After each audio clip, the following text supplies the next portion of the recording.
Friends, आज के আমার ছোট্ট সোনার বার্থডে। দেখো এই জন্য ছোট্ট সোনাকে চান করানো হয়ে গেছে। তার আগে ঠাকুরকে পুজো দেওয়া হয়ে গেছে, মন্দিরে গিয়ে আমরা পুজো দিয়েছিলাম।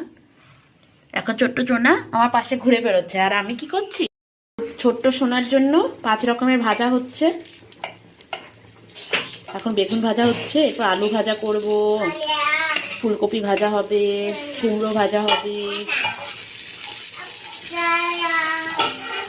এবার দেখো কুমড়ো, ফুলকপি আর গাজর একটু ভেজে নিচ্ছি, এরপর আলুটা ভেজে নেব। এইদিকে দেখো পায়েস হয়ে গেছে। পায়েস আমি সকালেই করে গেছি, মানে 5টার সময় আজকে ঘুম থেকে উঠেছি। পায়েস করে শিবার টিফিন করে আমি টিফিন বানিয়ে নিয়ে তারপর আমি স্কুলে গেছি। এবার স্কুল থেকে এসে এটাকে চান করালাম। দেখো আমি যখনই রান্না করি বা এখানে রান্নাঘরে কোনো কাজ করি তখন আমার সামনে এরকমই গুড় করতে থাকে, তাই না সোনামণি? ও বাসনপত্র এগুলো সব নিয়ে খেলে। শান তাকাও বাবা, হ্যালো বলে দাও তো, হ্যালো বলে দাও তো, হ্যালো হাই বলে দাও। ও হাই বলে দিয়েছে। বলো আমার আজকে বার্থডে, তোমরা সবাই আমাকে আশীর্বাদ করো। এদিকে তাকাও, এদিকে তাকাও শানু, টাটা বলে দিচ্ছ। নম করে দাও, নম করে দাও তো সবাইকে, প্রণাম করে দাও, নম করে দাও, নমস্কার করে দাও। নমস্কার কি করে করো? নমস্কার ঠাকুরকে নমস্কার কি করে করো? বাহ, শোন না বাচ্চা আমার। হচ্ছে আলু ভাজাগুলো এরকম লম্বা লম্বা করে কাটার কারণ হচ্ছে ওরা দুজনেই খুব ফ্রেঞ্চ ফ্রাই ভালোবাসে। তো ফ্রেঞ্চ ফ্রাইয়ের মতো করে এরকম করে কাটতে হয়েছে যাতে ফ্রেঞ্চ ফ্রাই ভেবে ওরা খায়, এটা হচ্ছে ব্যাপার।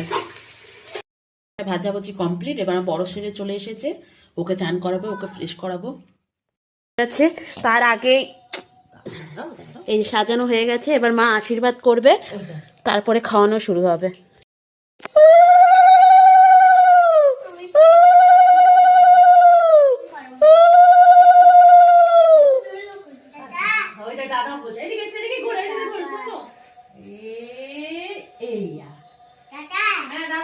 দাদাও আসবে, একটু ফুল দিয়ে দিও মাথা ওখান থেকে নিয়ে।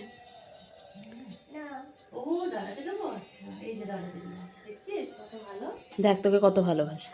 আচ্ছা ওইটাও দেবো, ওইটাও ওই দেখ, ওই পরে দিচ্ছে, দেখ দেখ সোনাই দেখ।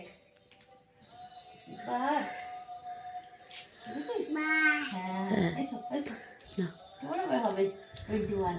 এসে এদিকে সরেছে, গলাটা ওর এদিকে সরেছে, বুকটাই দেবো। এদিকে এসো, আমার হাত তো অত লম্বা না। একটু পায়েস খাই দাও, চামচ আছে ওখানে দেখো। ধরো না ধরো না ধরো না, বুঝছো? একটু দাঁড়াও, একটু একটু ওয়েট করো, একটু এই যে খেতে হয়, খেতে হয়। আচ্ছা আচ্ছা, আলু আলু আলু দিচ্ছি, এটা আলু দিচ্ছি। হ্যাঁ হ্যাঁ করো।